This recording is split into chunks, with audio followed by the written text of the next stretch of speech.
मोक्ष द्वारम क्रीड़ा का उद्देश्य तारकासुर को पराजित कर वो खड़ग प्राप्त करना था जिसमें उसके प्राण बसे थे। किंतु अब क्रीड़ा पटल पर तारकासुर स्वयं एकाकी ही सक्रिय था, क्योंकि प्राप्त हुए अंक के कारण ही कुमार कार्तिकेय सर्प के मुख में समा चुके थे। ये तो इस सर्प का मुख है। मुझे इससे बाहर जाने का प्रयास करना चाहिए।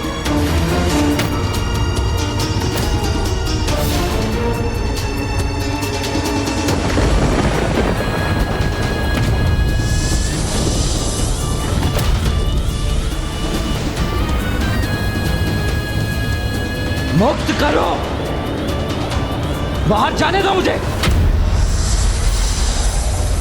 अब ये दुष्ट अपना शीश झुकाकर मेरा संतुलन बिगाड़ रहा है।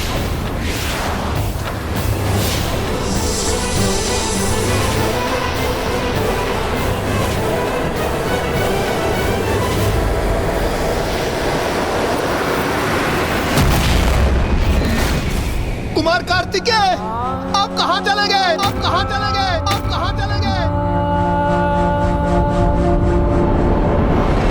उलझ गया है तुम्हारा सेनापति। अब जैसे जैसे एक एक पल बीत रहा, उसके लौटने की संभावना क्षीण होती जा रही है। क्षीण। तुम्हारा ये कथन मात्र एक मिथ्या के अतिरिक्त कुछ भी नहीं है तारकासुर, क्योंकि यदि ऐसा होता तो तुम हमें यहाँ छोड़कर कब के यहाँ से अदृश्य हो जाते, किंतु तुमने ऐसा नहीं किया। तुम भली भांति जानते हो कि कुमार कार्तिकेय पुनः यहाँ लौटेंगे, इसीलिए तुम यहाँ स्थित हो हमारे समक्ष। इस क्रीड़ा को रचा है मैंने, प्रत्येक वर्ग पर जाल बिछाया है मैंने, इसलिए ज्ञात हो जाए कि कुमार कार्तिकेय वहां पहुंच चुके हैं जहां से वो लौट नहीं सकते। महाराज की जय! महाराज की जय! महाराज की जय! महाराज की जय! ये सब क्या हो रहा है यहाँ? ये कहाँ आ गया हूँ मैं?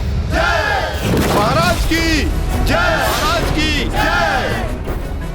महाराज लीजिए, इन्हें ग्रहण कीजिए। नहीं, यहाँ कहीं कुछ भूल हो रही है आप लोगों से। मैं आपका महाराज नहीं हूँ। महाराज, ये सुंदर नगर है और हम सब सुंदर नगर के वासी। कब से आपके आगमन की और आपके द्वारा यहाँ के राज सिंहासन संभालने की प्रतीक्षा कर रहे हैं। ये सब आपका ही है और हम सब आपकी प्रजा। मुझे तो सर्प ने निकला था, मैं यहाँ कैसे आ गया?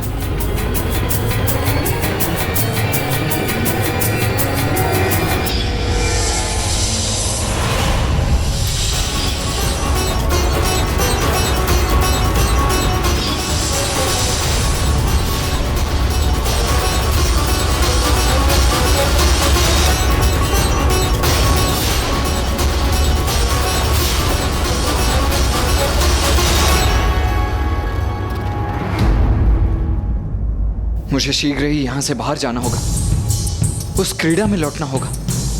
इंद्रदेव, वायुदेव और कुबेर देव की रक्षा के लिए अब अधिक समय शेष नहीं है।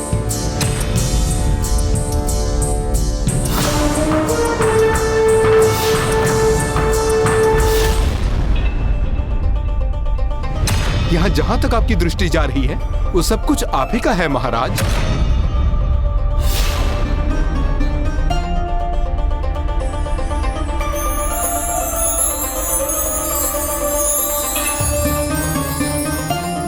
सत्य है, कितना सुंदर और शांत है ये सुंदर नगर। इतने सुंदर स्थान को छोड़कर जाना तो किसी के लिए भी अत्यंत कठिन होगा। तो फिर आप यहीं बस जाइए ना महाराज। तुम्हारे सेनापति ने प्रथम चाल में कुल 11 अंक प्राप्त किए थे। 11 अंक का ये सर्प कुमार कार्तिकेय को सुंदर नगर लेकर गया है, जिसकी सुंदरता का प्रलोभन किसी को भी मोहित कर वहीं रहने पर विवश कर देता है। तो वो निरा बालक उससे अछूता कैसे रहेगा? और यदि वहां से निकलने के लिए तुम्हारे सेनापति ने कोई बल, युक्ति अथवा बुद्धि का प्रयोग भी किया तो वो मात्र असफल होकर रह जाएंगे, क्योंकि वहां मैंने व्यवस्था ही ऐसी की है।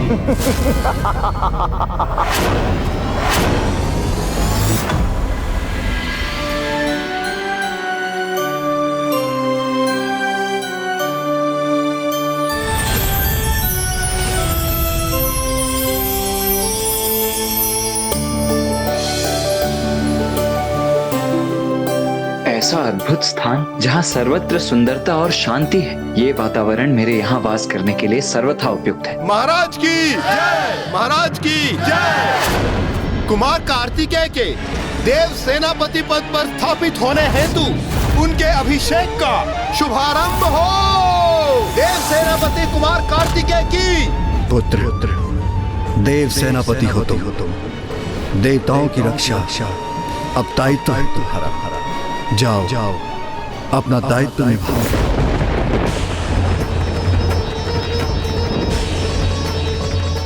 पुत्र कार्तिकेय, पुत्र कार्तिकेय।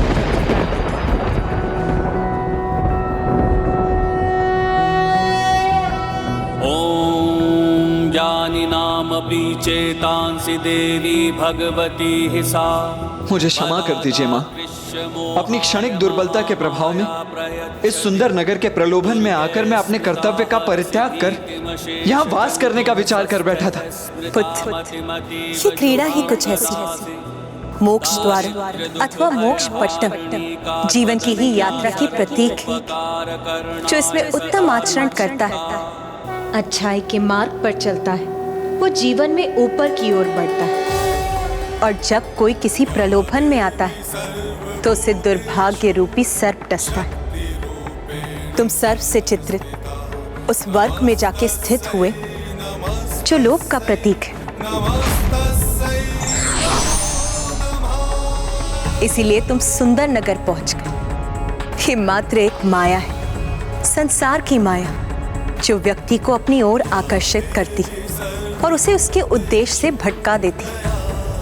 और स्मरण रखना पुत्र, यदि इस माया में उलझे तो पुनः भटक जाओगे। मैं समझ गया माता, मेरा मार्गदर्शन करने के लिए आपको कोटि कोटि धन्यवाद।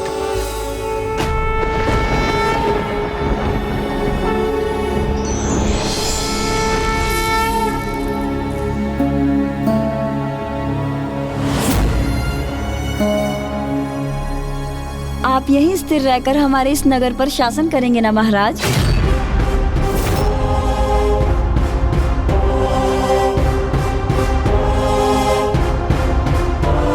मुझे इतना सम्मान देने के लिए आप सभी का धन्यवाद। किंतु मैं आपके राजा के पद पर स्थापित नहीं हो सकता।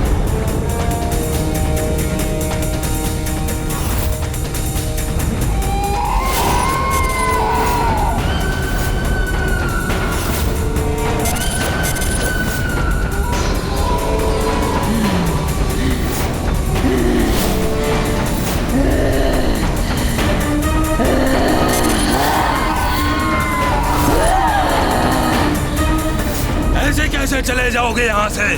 सुंदर नगर से आज तक कोई लौट कर नहीं गया।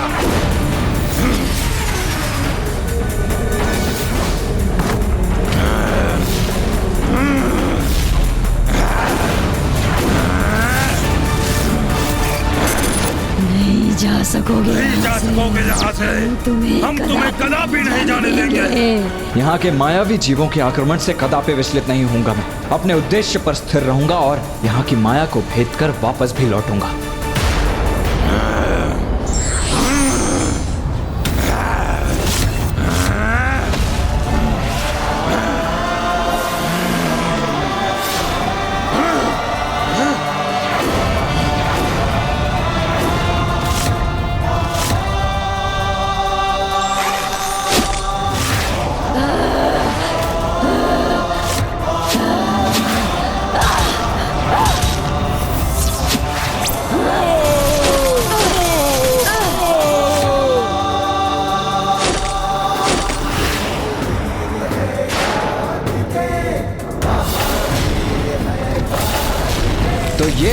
सत्य प्रलोभन रूपी सुंदर नगर का।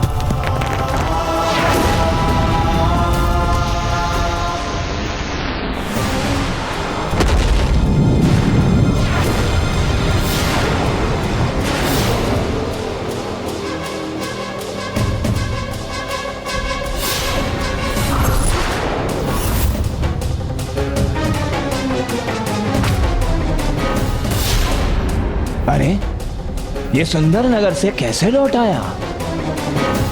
लौट आए, कुमार कार्तिकेय लौट आए। क्यों तारकासुर, तुम तो कह रहे थे सुंदर नगर का प्रलोभन कुमार कार्तिकेय को मुक्त कर उन्हें वहीं उलझा देगा, किंतु देखो ये तो तुम्हारे सम्मुख खड़े। जो आज तक कोई न कर सका वो इसने कैसे संभव कर दिया?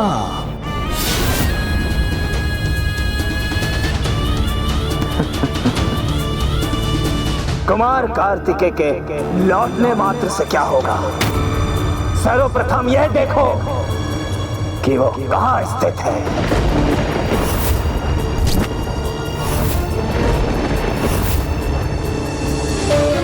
11 से 7 तुम तो पीछे छूट गए कुमार कार्तिकेय, अब क्या करो?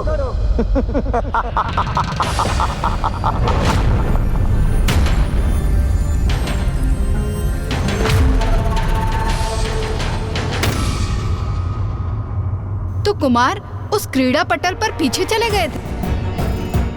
यही तो है ये क्रीड़ा। यदि इसमें आपको सर्प डस लेता है तो आप स्वतः लुढ़क कर उसकी पूंछ के वर्ग पर पहुंच जाते हैं। किंतु ब्राह्मण देवता, यदि तारकासुर छल कर रहा था इस मायावी क्रीड़ा में, तो कुमार कार्तिकेय के लिए पासे तो स्वयं स्कंद माता फेंक रही थी। यदि वो चाहती तो कुमार कार्तिकेय को वो अंक प्राप्त हो सकते थे जो उन्हें विजयी बना देते, है ना? तब माता और तारकासुर में क्या भेद रह जाता माता? छल कपट माया ये तो एक असुर के अवगुण है, आसुरी प्रवृत्ति के प्रतीक हैं। यदि छल कपट का प्रयोग कर रहा था वो धूर्त तारकासुर, तो कुमार कार्तिकेय को भी माता का आशीर्वाद प्राप्त था। माता में उनका अटल विश्वास और उनकी भक्ति ही उनकी शक्ति थी। ठीक उसी प्रकार जैसे भैया और मुझे भी अपनी भक्ति और विश्वास में ही आस्था है, वो विश्वास कि महाराज देवोदास भी वही करेंगे जो उचित है और पिताश्री को काशी लौटने के लिए आमंत्रित करेंगे। बालक, अब मेरी बारी।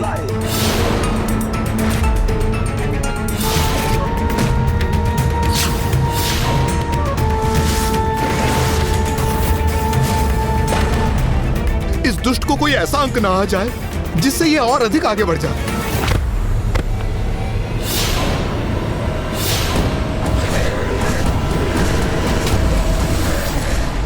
मुझे 4 अंक चाहिए।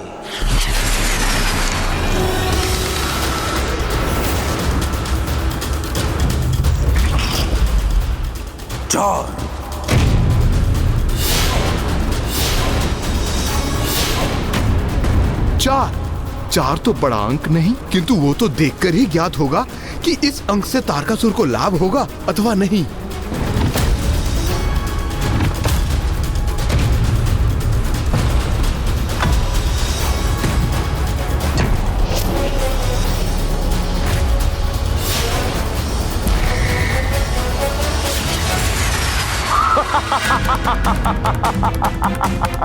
ये क्या? अरे वाह, एक और सीढ़ी प्राप्त हो गई है मुझे।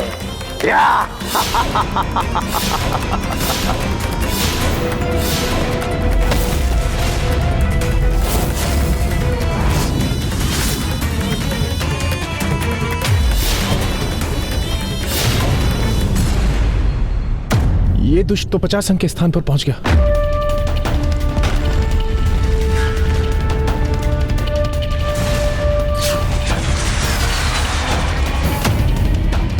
ये ऐसे ही आगे बढ़ते रहे तो हम यहां से कभी मुक्त नहीं हो सकेंगे। सीधे 50वें स्थान पर पहुंच गया हूं मैं। आनंद आ रहा है मुझे, आनंद। मेरा भाग्य मेरे साथ है। क्यों कुमार कार्तिकेय, बोलो।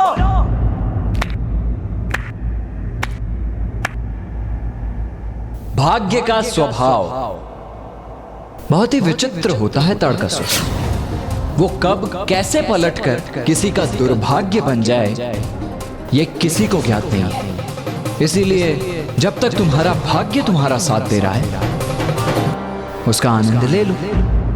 कदाचित भाग्य और दुर्भाग्य को लेकर सर्वथा अनुचित है तुम्हारा मुझे भाषण देना। अरे इतनी ऊंचाई से जहां पर मैं पहुंच चुका, अत्यंत दुर्बल दिख रहा है मुझे तुम्हारा भाग्य कार्तिकेय।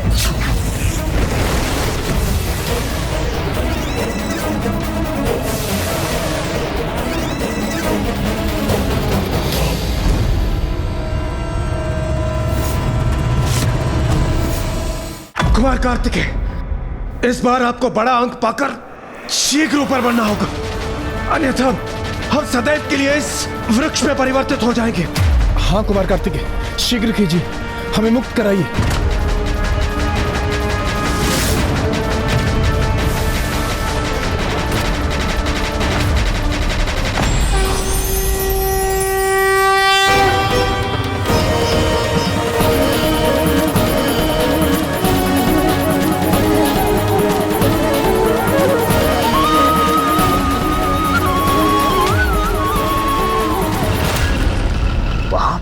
किस पर अपनी दृष्टि साध रहा है ये? मुझे तो कुछ दिखाई नहीं दे रहा है।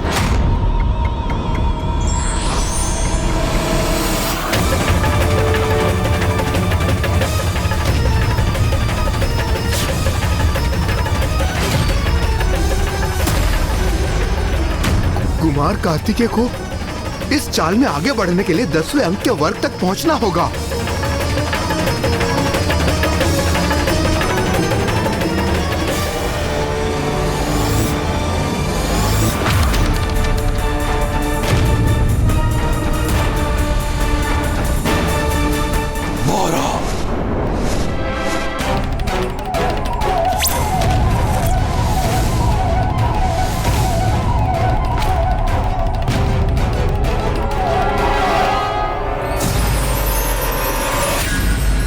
आगे बढ़ने दे रहा हूं मैं इसे, ताकि जब ये ऊंचाई से गिरे तो इसे देखकर मुझे आनंद आए।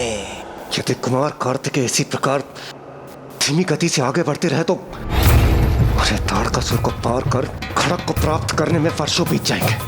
देवराज, कुमार कार्तिकेय अपनी इच्छा से विलंब नहीं कर रहे हैं। जो अंक उनके भाग्य में है वही प्राप्त हो रहे हैं उन्हें। उचित है वायुदेव, आपका कथन सर्वथा उचित है, किंतु इस क्रीड़ा में कुमार कार्तिकेय ने अपने भाग्य के साथ हमारे भाग्य को जोड़कर क्या उचित किया? लो देखो, अब पुनः मेरी बारी है।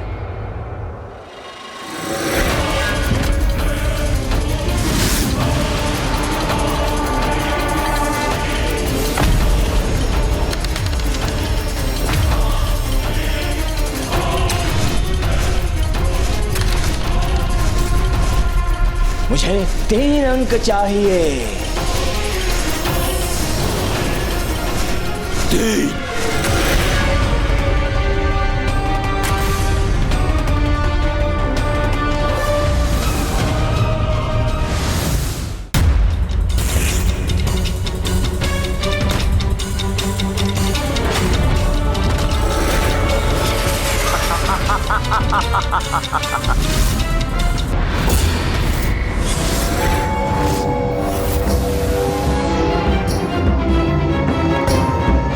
ये तारकासुर 70 के अंक वाले वर्ग पर पहुंचे और कुमार कार्तिकेय तो अभी 16 पर ही है। चलो देव सेनापति, चलो अपनी चाल चलो।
क्या हुआ देव सेनापति?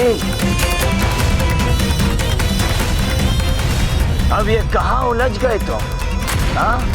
तारकासुर, उलझा मैं नहीं, उलझे तो तुम हो। ये बालकों की क्रीड़ा छोड़ो और मोक्ष द्वारम की क्रीड़ा समाप्त करने चलो। उलझ रहा हूं मैं? मैं तो तुम्हारे ही समक्ष हूं। ओह, समझा। आतंकित हो गए हो तुम मुझसे, इसलिए उन देवताओं के निकट पहुंचकर स्वयं को सुरक्षित समझना चाहते हो तुम, है ना? क्या हुआ तुम्हारा साहस कुमार कार्तिकेय? अभी तो मैंने कुछ किया ही नहीं और इतने भयभीत हो गए तुम मुझसे। अरे साहस नहीं था तो मेरा सुझाव स्वीकार कर लौट जाते कैलाश और वहां अपने माता पिता की निगरानी में क्रीड़ा करते।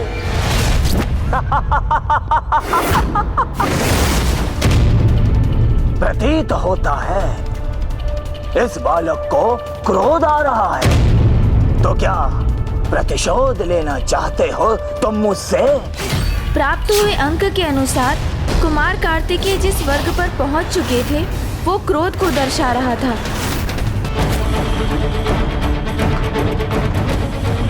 क्यों? क्रोध आ रहा है ना तुम्हें?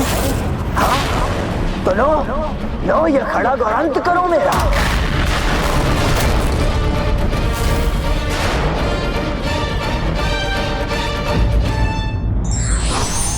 छल क्षणिक सफलता दे सकता है, किंतु उसका दूरगामी परिणाम सुखद ही हो ये निश्चित नहीं है।